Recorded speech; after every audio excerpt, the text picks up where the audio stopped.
president just put out a statement announcing an additional tariff on China. The tariff on China will now go up to 125% because China imprudently decided to retaliate against the United States. And as I said at the podium yesterday, when you punch at the United States of America, President Trump is going to punch back harder. We will continue with the tailor-made negotiations that I spoke about yesterday. In the meantime, there will be a 90-day pause on the reciprocal tariffs as these negotiations are ongoing, and the tariff level will be brought down to a universal 10% tariff. And we saw the successful negotiating strategy that President Trump implemented a week ago today.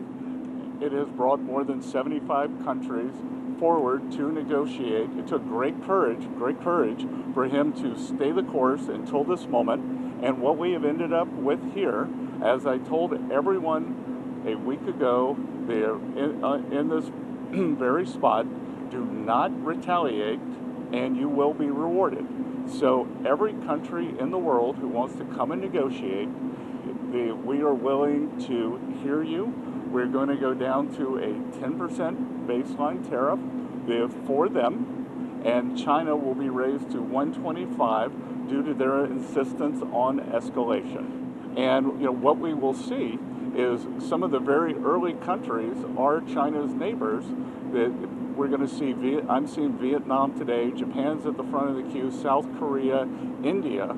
So we will see. And as I've repeatedly said, and President Trump has been saying it for years, China is the most imbalanced economy in the history of the modern world, and they are the biggest source of the U.S. trade problems. And indeed, they are problems for the rest of the world, because what we've seen is that as the U.S. announced the tariff wall last week, many of those goods have already started flooding into Europe. President Trump created maximum negotiating leverage for himself, and which tariffs went into effect 15 hours ago.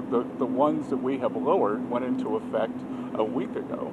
They were announced a week ago, and we've just been overwhelmed by the response from mostly our allies who want to come and negotiate in good faith. So we are expecting them to come with their best deal.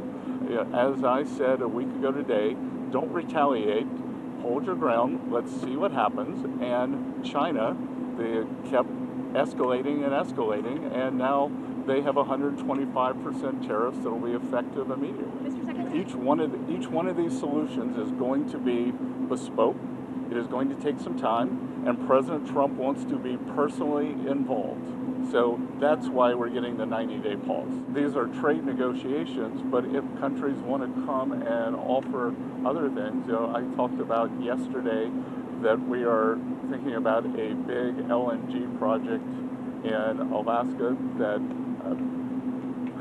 South Korea, Japan, Taiwan are interested in financing and taking a substantial portion of the offtake. But again, in essence, that is trade, because it will decrease the trade deficit that we have with those countries. So everything's on the table. Mr. President.